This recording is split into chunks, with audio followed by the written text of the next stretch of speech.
Hi, I'm Kendrick. We're cooking for love again today. Thanks for joining me. Don't forget to subscribe to my YouTube channel. I wanted to go over my dogs. Anyway, I have a house full of dogs.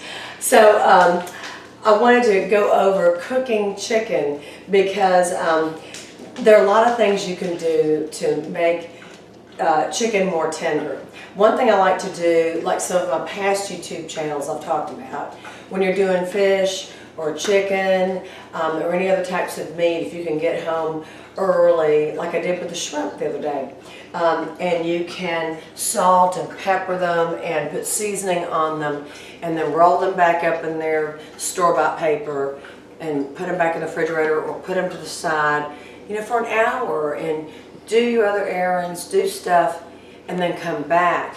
It'll have an hour for the salt and the pepper, or maybe a little sugar, and all the other herbs and spices you put in there to soak into the meat and help tenderize it and bring the flavor to the top. That's optimal, and you always want to do that. But in the instance you can't do that, in the instance that you come in and you just couldn't do it and you got to eat now, and either you got to go out, get kids, whatever, you need to get a pounder. And if you don't have one handy, you could, worst case scenario, lightly use a hammer, but I would not do that unless you didn't have anything else.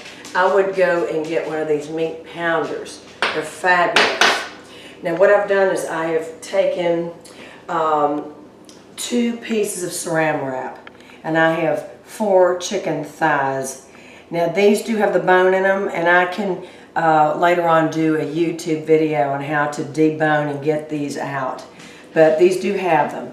Now what I've done is on both sides I've done sea salt, grounded pepper, and I did some garlic powder and let them rest a little bit.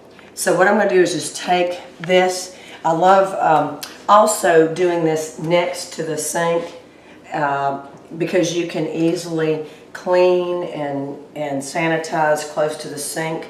I believe in making steps as easy as possible and as few steps as possible. When you're busy, you don't have time, you know. So all I do is take this and give it a good pound, and this is going to tenderize. It just takes very easy. Hope that one started to come out. Put that in there. See, it's all on top. I've got it all lined underneath, so nothing got on my tabletop. And if it did, I'll just clean it up. And then one more.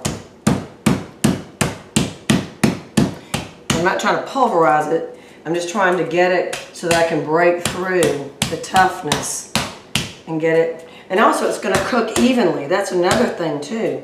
You want it to cook evenly. Now it's ready to go. This is completely clean, but I'm going to put it in the sink to wash it. And I take this over here, throw this away, and I'm done. And I always sanitize. And sorry, part of being in the home, not in the kitchen. Now what I've done is I've gotten a pan that's nice and hot and ready to go. Now what I did was, I love to go to farmer's market and get a lot of different spices. What I did was I took my pestle mortar and I ground up, and I've got some fennel, I've got some anise seed. I can always throw in a star anise while it's cooking. Towards the end of the cooking cycle, I can always put in a piece of garlic and some shallot, but I put garlic powder on it. So what I'm going to do is just, since these are spices, they can withstand a pan fry.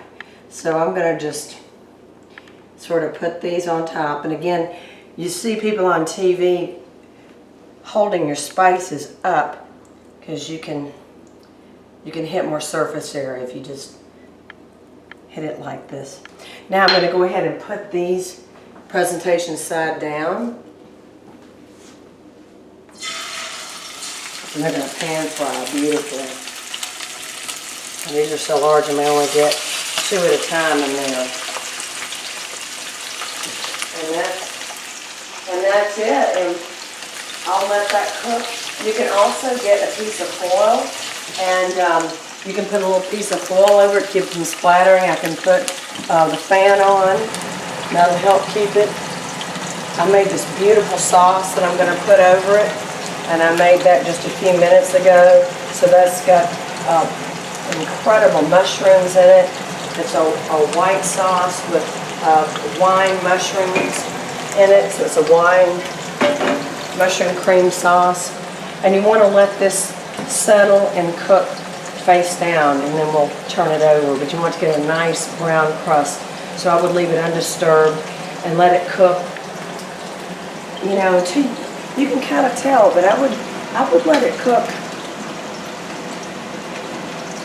a good, 3 minutes. Let it cook, let it get nice and brown. Be patient, and then turn it over. And you can partially cover it, and then just be patient. Let it get nice and brown. But that's what I have today. I'll do another video and show you what it looks like finished. I think that's enough for now. I don't want it to be a 10-minute video. But please check out and subscribe to my YouTube channel, Cooking for Love. And I'm Kendrick. Doc, thank you so much for joining me. I look forward to talking with you very soon and showing you more about it, because this is going to be amazing chicken. And I've got a lot more secrets to show you and share with you. Thank you so much. Take care. Bye-bye.